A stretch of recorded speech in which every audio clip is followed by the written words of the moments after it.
everyone, Nicolette here. Happy Sabbath. So today I actually had the privilege of doing a Vesper for one of the churches in Brooklyn. I was asked, and one of the things that I shared was about the prayer of Jabez. And so I thought I would share it with you guys right now. Okay, so if you've never heard of it, so I had never heard of the prayer of Jabez until I graduated college, undergrad, and someone gave me a journal and it had the prayer in it, and I thought it was so cool.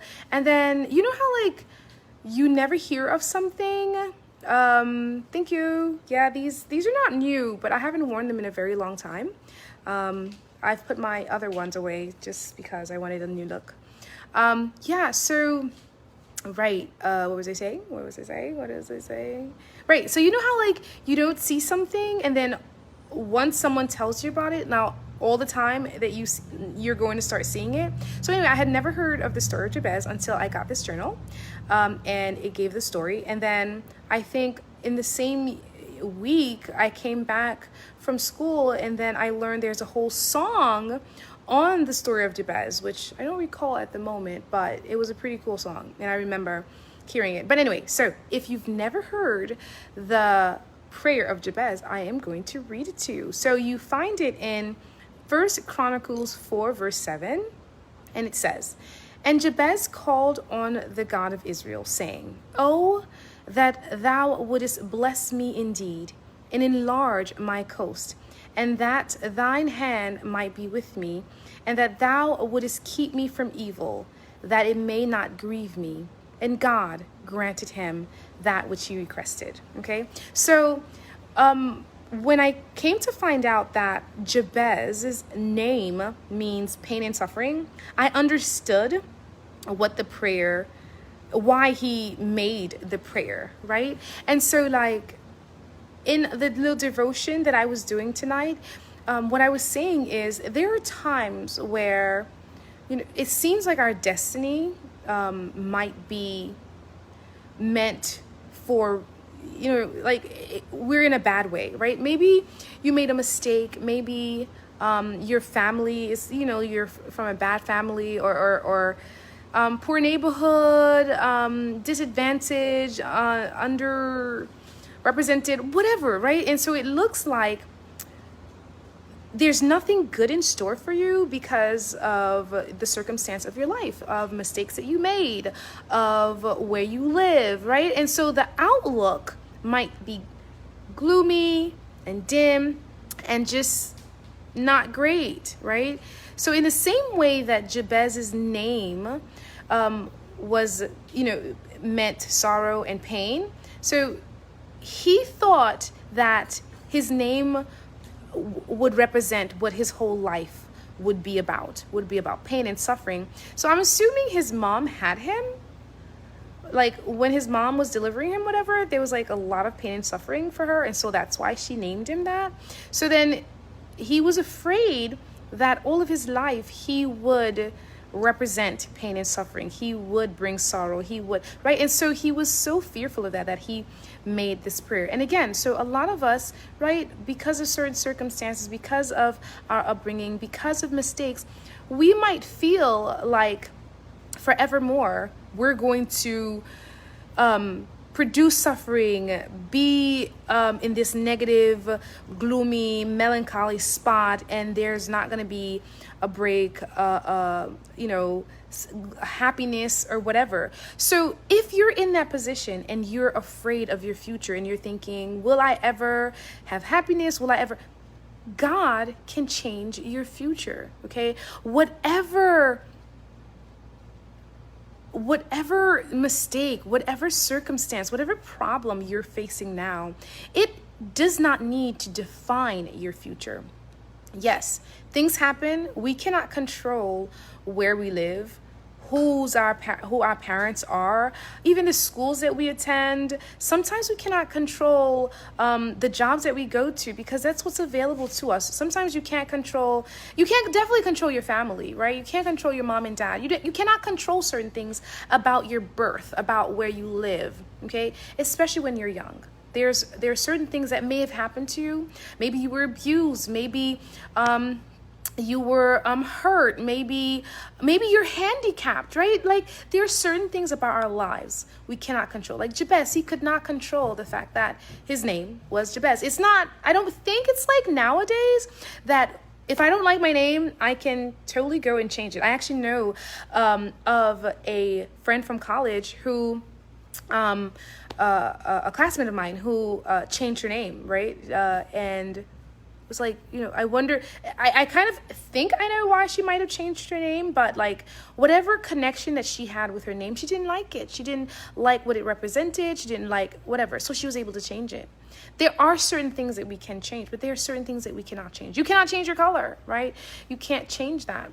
But despite of what the things you cannot change can cause you, right? For example, we're Black. We know that our color means sorrow for a lot of us, right? Because there's a lot of people who are prejudiced out there. No matter how much education you have, you may never advance in life because people look at your skin color. Okay, maybe you're unattractive, and we know that unattractive people, it's science. I'm sorry, I'm not the one that said it, right? But unattractive people do not enjoy the same benefits as attractive people because, when you're pleasing to look at, people tend to approach you more, give you more things, more benefits, all of that, whatever, right? So if you cannot control certain things about your life, about yourself, but that's okay because God can. And despite of where you are and what happened in the past, God can make your future bright, right? So Jabez said, to widen his territory, right? To enlarge his territory, to have him connect to more people, to have him have better relations, get me to the places that I cannot reach, right? That I think is a great way for us to pray, right? We should not be okay with just remaining in our little circle, in our little church, in our little jobs, in our little neighborhoods, but we should ask God to help us to reach out to others, to branch out, to get to places where we would not necessarily go, right? He's the one that opens doors, and we must ask him to open doors. Let's not be afraid. Okay, and it's not easy to come out of your comfort zone. It's not easy to step out and say, I'm going to go out into this neighborhood. I'm going to go evangelize. I'm going to go to another country. I'm going to go travel. I'm going to not do what my parents have done. I'm going to not do what my siblings have done. I'm going to do something different. I'm going to branch out. I'm going to remove myself from my comfort zone. It's not easy. It's not easy. I know it's not easy because I moved from New York recently, and it wasn't easy for me to decide to move out, right? Because I was comfortable where I was, and it was familiar, right? I didn't know what the future brought. I didn't know what I was going to face and who I was going to meet, if I was going to get help, if I was going to be able to cope, if I was going to be able to bear it. I didn't know. And so rather than go to the unknown, you want to stay and remain where you are, where you feel safe, where you feel comfortable. But that is not the Christian way. That is not the Christian way. See, God did not remain comfortable in heaven. He could have stayed where he was adored and adorned with so much glory and pleasure and wonderful things. But he said no, because if I remained here, there are so many others, my children, the humans out there, they're going to perish. So if you decide that you're going to remain in your little niche, in your hometown, in your, corner, and not to reach out to others, you are doing a great disservice to many people. There are those who are out there who are waiting to hear your voice, to feel your touch, to understand God through you. So when you do not want to venture out and preach and share and ask God to widen your territory, that is doing a disservice to others. Turn it back to it again for me, Don, please. Don, turn back to the thing for me again. Sorry, you were sleeping. Sorry, my nephew is, I'm trying to use both things here. Right. So I just wanted to see again what it was saying. So it says, enlarge my territory, and thine hand might be with me. So that's the other thing where we're asking God to be with us, to stay with us, to abide with us in our hearts, right? In our minds, right? There's nothing you can do without God.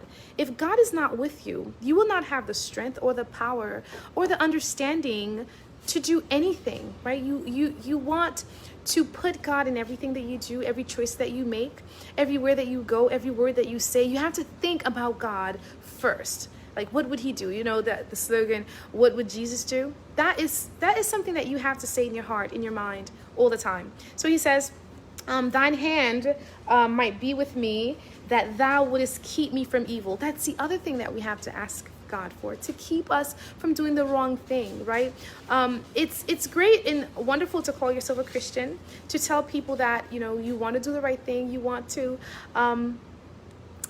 preach and testify and, you know, talk in church, and you want to make friends and have great relations, right? But you have to obey the laws of God. You have to do what's right. They have to not just hear you say that you're a Christian, but they have to see and feel and sense that you're a Christian. You know, how do you act when you're angry? God says it's okay to get angry, but do not sin. Do you sin when you're angry, right? When you don't have something, how do you react? When someone says something out of line, how do you respond, right? It's like, again, I said, you know, I get angry sometimes, not very often, but I think by now you guys have seen how I get when I'm upset, right? But like, what do you do with that anger? How do you redirect it, right? So trying to see ways that you can harness the negative energy and do something positive with it, right? So yesterday I was upset, and so I was like, okay, I'm going to redirect it, right? And then I thought to myself too, I'm angry at this guy, but he's human. Like, I have to still love him as a brother, right? I cannot bash him and mock him and have you hate him. Like, I don't hate him, okay? Because I want him to be saved the same way that I want to be saved. I'm upset at what he did and what he said and how he treated me, but I have to realize he's a child of God, right? And God loves him the same way that he loves me. He may have approached me in a way that was insensitive and maybe a little bit mean, but maybe he didn't mean it. Maybe maybe that's the way he knows to do it, right? So I have to still show him love and not go overboard and curse and like, I'm gonna get revenge and I'm gonna hurt him back. And you know, and even it's so funny because I posted this, but I didn't, you know, post his name. I didn't, you know, like you know, there are certain things that you, even in your anger, you have to be careful how you react and how you respond, so that other people can still see you as a Christian, right? They can still see God in you, right? Christ got angry too. Christ was upset when he went to the church and he saw what they were doing, and he lashed out. So there are times when, as a Christian, it's okay for you to be upset in God's name, when people are taking God's name in vain, when people are doing things wrong, when people are treating others wrongly. It's okay to get upset, but be careful how you get upset. So do the right thing always, right? Try to keep the devil at bay, because you want God to bless you. He also said that it may not grieve me, and God granted him that which he requested. So when you do this, right, when you pray for the blessings, you ask for your territory to be enlarged, you ask God to remain with you, and you ask God to keep you from evil, he may just decide that he's going to grant you those things. And so I did a little bit of research, and I found out that they named a whole city after Jabez, a whole city, like a man who was fearful of the fact that he might be the person to cause pain to others, right? The same way that he possibly caused pain to his mother. And he was like, you know, just so he had so much knowledge, they say, of the word, that people looked up to him and they named a city after him. this kind of reminds me of my grandfather, whom I've always been told great stories about him, and I wish I had been old enough to know him very well. But recently, my aunt was so proud to let us know that someone called and said to her, "You know, they named a street after Grandpa," and I was like, "Wow, that's super cool." And they did that because they respected him. He was a judge, a teacher, whatever, and they wanted to honor him because of his contribution and the legacy he left behind. So that was super cool to know that there's a Pure Bear Street in Haiti after my grandfather. And Jabez must have been very proud, right? Very humbled to know that he did all that he did, right? He followed God and he prayed. I don't want to cause pain. I don't want to hurt people. I want to enrich people. I want to cause people to be happy and to know God. And because of that, he was honored. So when you don't cause pain, when you watch what you say, and even though you could have gotten angry, but you tempered your you seasoned your words, and you know, you did all the things that you should, people will look up to you. They will honor you, right? And and that's because God says, if you obey me and you follow my commandments, I will honor you before man and before the angels, right? So I pray that God allows all of us to realize that we can have the same kind of prayer as Jabez, right? Our future does not have to be gloomy, does not have to be melancholy, even if our present day seems like it will cause our future to be bad, right? Even if you were born in poor circumstances, under poor conditions, and you know, it doesn't, your future does not have to be that way. A lot of Black people, a lot of Black men especially, right? They may worry, like mothers worry about their sons. Like, what will happen to my son? Will he ever get arrested, or will the police stop him at a light, right? Just because of the color of his skin, right? But it doesn't need to be that way. It doesn't necessarily have to end that way for you, because you're disadvantaged because of the circumstances in which you were born. That does not have to define your future. God defines your future. So we will pray that God allows us to realize that our future is in his hands, not from the title that was given to us, not from what our parents said about us, or what friends say about us, or what coworkers say about us, or what the devil says about us, or what even we believe about ourselves. No, we do not define who we are. God defines us, right? But we need to pray, and we need to understand that the only person who can change the outcome of your life, of my life, is God, right? So I pray that God blesses you today, that you have a wonderful Sabbath.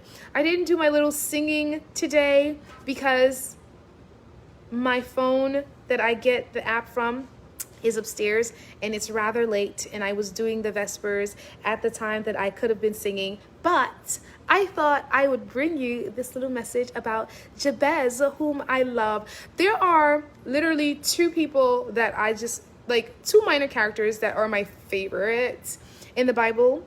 The first one is Enoch, and I'll talk about Enoch another day, but I love Enoch, who walked with God, and God said, you know, and then he was no more, because God says, I want you now to live with me. I've been with you so long, like, let's go home, right? Love that story. And then the second one is Jabez, whom I learned about from undergrad when someone gave me that journal I just told you about. So wanted to share. Hope the message touched a chord in your life and you are blessed by it. I will see you next time. Love you guys. Bye.